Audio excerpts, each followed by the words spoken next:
Hello, my name is Dr. Ilana Levene. I'm going to talk to you about an online survey that looked at the experiences of lactation support from families who had experienced prematurity in the UK.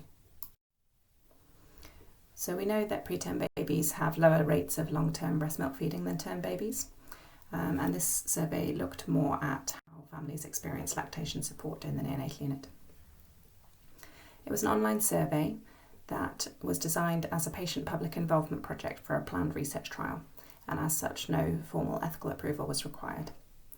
The link was posted on the social media channels of a national charity in the UK for premature and sick babies called Bliss, and it was open for a 1-week period. There was a general invitation to mothers of preterm babies to share their experiences of expressing and breastfeeding. There was an overwhelming response. 675 people responded to the questionnaire before it was closed due to the large number of respondents. Unsurprisingly, for this kind of survey shared on social media, it was a skewed sample. So the people who responded were older than you might expect for people who've given birth to preterm babies in the UK. There were more white respondents than we would expect. They breastfed for a longer period, and they had lower gestation babies than expected amongst the category of prematurity. Certain themes came out to do with the support that mothers experienced in the neonatal unit. Firstly, knowledge transfer. So people talked about lack of knowledge, lack of education about lactation, education that was delayed so that it wasn't given at the appropriate time early enough after birth, and knowledge and education that was conflicting between different staff members.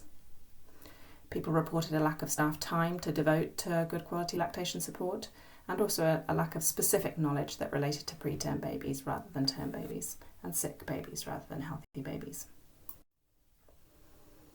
A second theme was around the attitudes of staff.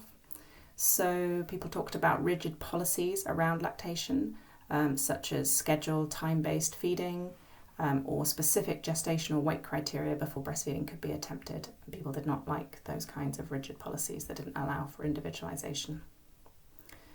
There was discussion of the prioritisation of other factors over breastfeeding by staff, for example, weight gain and discharge. People mentioned a lack of value for mothers' efforts and achievements in expressing milk, but also a perception of a pressure to express milk and to breastfeed.